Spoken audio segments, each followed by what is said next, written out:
दर्शकों, क्या हो यदि मनुष्य बचपन से लेकर बुढ़ापे तक परंपरागत भक्ति साधना करता रहे और फिर भी उसके जीवन में दुख और बीमारियां खत्म होने का नाम न ले, तो उसका नशे की चपेट में जाना लाजमी हो जाता है। दर्शकों, ऐसी ही कहानी थी छत्तीसगढ़ के रहने वाले सुमरन सिंह जी की। सुमरन सिंह जी ने बचपन से ही हिंदू धर्म में सुखदायक मानी जाने वाली हर भक्ति साधना को किया, लेकिन अफसोस इन्हें कहीं से भी सुख नहीं मिला और हार कर यह नशे जैसी बुरी आदतों का शिकार हो गए।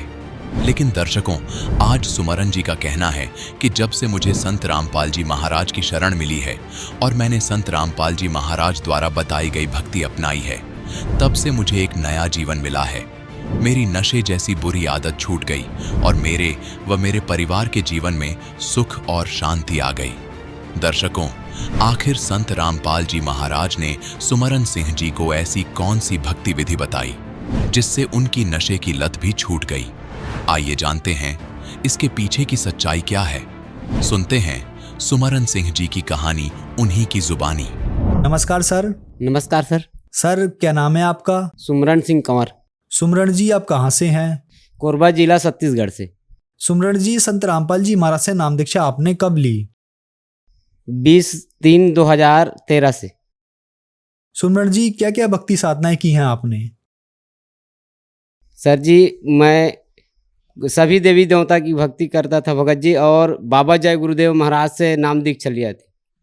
तो फिर आप संत रामपाल जी महाराज जी की शरण में कैसे आए?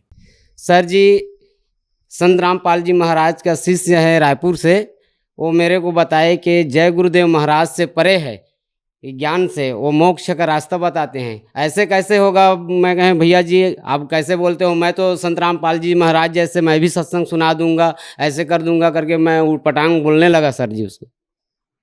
उसके बाद उसने बोला नहीं भैया तुम गलत बोल रहे हो, आप चैनल खोल कर देखो, चैनल में संत रामपाल जी महाराज का सत्संग आता है। ऐसे करके बोले, चैनल खोला तो संत रामपाल जी महाराज जय गुरुदेव महाराज का सत्संग के बारे से बता रहे थे। ये पांचों नाम काल का जानो। मैंने बोला जय गुरुदेव महाराज हमारे गुरुजी का संत रामपाल जी महाराज सत्संग बता रहे हैं करके मैं एकदम खुश हो गया। उसके बाद देखा कि ये घट रामायण में बता रहे थे कि ये पांचों नाम काल का जानो। मेरे को लगा गुरुजी संत रामपाल जी महाराज के कैसे बताते हैं, जय गुरुदेव का नाम काल का जानो करके बताते हैं। ऐसे करके मैं देखा तो मैं उठ कर रेंग दिया वहाँ से। मैं नहीं देखा गुरुजी के बारे से गलत बोल रहा है करके। मैं सर जी उसके बाद मैंने घर चला गया, मैं नहीं देखा। तो वो वहाँ से आए, वो दिल्ली से हरियाणा से, तो फिर मेरे घर आ गए। वो बोला कि भैया एक बार संत रामपाल जी महाराज के पास चलो और नाम दीक्षा लो और भक्ति करो। मैं बोला सर जी मैं नहीं जाऊंगा वहाँ, क्यों जाऊंगा? मैं कहीं उससे जैसा तो मैं भी सत्संग सुना दूंगा। मैं बाबा जय गुरुदेव महाराज के पास जाता हूँ, वृंदावन मथुरा में घूमता हूँ, ये सब चीज़ मेरे को भी पता है। ऐसे करके बोला उसको। रात में सोया सर जी मैं। उसके बाद मुझको ऐसे लगा कि संत रामपाल जी महाराज आए और मेरे को लेकर के हरियाणा चले गए। मेरे को लगा बहुत तकलीफ लगा कि वहाँ देखा मैं संत रामपाल जी महाराज को, वहाँ सब भक्त लोग वहाँ बैठे थे, अच्छा से सत्संग सुना रहे थे। मैं देखा, फिर सुबह उठा, फिर मैंने वो भाई को बोला भाई मेरे को तू संत रामपाल जी महाराज के पास ले चलो। बोला ठीक है चले जाएंगे, सत्संग का समय आने दो, 15 दिन के बाद सत्संग आएगा उसमें जाएंगे।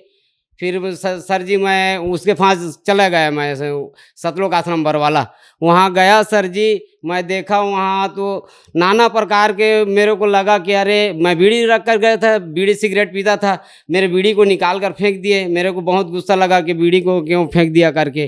तो वहाँ निकाल कर सब चीज़ को फेंक दिए, बीड़ी को निकाल के फेंक के फिर वहाँ गए तो वो मेरा भाई था लेकर गया था वो, उसके पास मैं गया सर जी। तो बाथरूम गया तो मैं बाथरूम को गिनने लग गया। अरे इससे इतना अच्छा बाथरूम, मथुरा में हम जाते थे जय गुरुदेव महाराज के पास, न तो बाथरूम रहता था, न नहाने का जगह था, न खाने पीने का जगह था। यहाँ तो बाथरूम मैं गिनने लग गया। ऐसे करके जाते जाते नहाने का, लेटरिन बाथरूम का सबको गिनने लग गए सर जी। उसके बाद हाथ मुँह धोकर गए, नाम दीक्षा के जगह गए, वहाँ नाम दीक्षा हम लोग लिए सर जी सतगुरु रामपाल जी महाराज से। संत रामपाल जी महाराज से नाम दीक्षा लेने के बाद क्या आपको लाभ भी मिले? सर जी बहुत लाभ हुआ मेरे को। पहले मेरे एक कोंथा में बहुत बड़ा बीमारी होता था, इतना बड़ा यहाँ निकल जाता था। उस बीमारी होते ही मैं न चल सकता था न लेट सकता था। इतना दर्द होता था कि मैं कोई हथौड़ी पाऊँ तो उसमें मार कर तोड़ कर फेंक दूँ। इतना दर्द होता था सर जी कि मेरे को बहुत तकलीफ होता था। मैं कहीं नहीं जा सकता था, बहुत परेशानी में था। डॉक्टर को दिखाया, एक डीके हॉस्पिटल है कोरबा ज़िला में, उसको दिखाया तो बोला कि ऑपरेशन करना पड़ेगा। फिर मैंने बोला सर जी कि मैं ऑपरेशन नहीं करवाऊंगा, मेरे पास तो कुछ पैसा नहीं था। मैं तो धान बेचकर गया था, मैं सतलोक आश्रम बरवाला, मेरे पास कुछ धान था, उसको बेचकर मैं सतलोक आश्रम बरवाला गया था, तो मैं नहीं करवाऊंगा गया। फिर मैंने सुना था टीवी में कि संत रामपाल जी महाराज के शिष्य लोग बताते थे कि बहुत लाभ मिलते थे, कि वो बीमारी, बड़े बड़े बीमारी, कैंसर से टीबी, सब बीमारी ख़त्म हो जाते हैं करके। फिर मैंने हाथ जोड़ के प्रार्थना किया कि आज मैं जाऊंगा अगले तरफ, तो मैं गुरुजी से बात करूंगा कि गुरुजी मेरा भी बीमारी छुड़ा दो करके। फिर हम लोग 15 महीना दिन बाद फिर गए गुरुजी के सत्संग सुनने। फिर वहाँ गए सर जी, तो गुरुजी आए, दर्शनार्थ में लाइन लगे थे। गुरुजी बोला मेरे को, बेटा तू क्या बोलना चाहते तो बोलो। मैं तो पूरा, मेरा मुंह नहीं खुला सर जी। मैं इतना रोने लगा कि मालिक मेरे घर में मैं बोला हूँ, उसको कैसे जान दिए करके मेरे को बहुत तकलीफ लगा है। पूर्ण परमात्मा है, पूर्ण मालिक है। बोला मालिक ऐसे रजा करी सर जी के मैं बोलते ही साथ वहाँ गया था। उसी दिन से आज तक मेरा बीमारी पूरा ख़त्म ही हो गया सर जी। सर जी ऑपरेशन करवाना नहीं पड़ा, डॉक्टर बोला था कि ऑपरेशन करवाना पड़ेगा करके, मेरे पास 1 रुपया पैसा नहीं था सर जी। संत रामपाल जी महाराज की दया से बीमारी ख़त्म हो गया सर जी। उसके बाद सर जी मैं वही डॉक्टर के घर में मैं चौकीदारी करता हूँ। वहाँ बहुत बड़ा मेरे हाल में एक बैटरी था, लाइट गोल होता था, वो इन्वर्टर वाला था।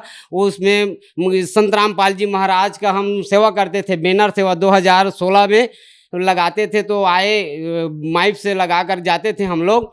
उसके बाद हम लोग उस बैटरी को चार्ज करने के लिए मैं घुस गया और किसी को नहीं बताया। मेरे पीछे में एक, वो जैसे मैं उस बैटरी में लगाया वो पूरा ब्लास्ट हो गया और मेरे को सर जी कुछ नहीं हुआ। मेरे को तो ख़त्म हो गया है करके सब लोग घर से निकल कर भाग गए। वो 4-5 कमरा का जगह था, वो वहाँ खोली में पूरा धुएं में भर गया सर जी। इतना तकलीफ हुआ, उन लोग तो मर गए हैं करके भाग गए सब भगत भाई, संत रामपाल जी महाराज के शिष्य। तो मेरे को ऐसे लगा कि संत रामपाल जी मेरे को आए और एकदम उठा कर रख दिए। तो मैं एक शब्द बोला, बंदी छोड़ सदगुरु रामपाल जी महाराज की जय हो, बंदी छोड़ सदगुरु रामपाल जी महाराज की जय हो। ऐसे करते करते बहुत निकल कर आया सर जी।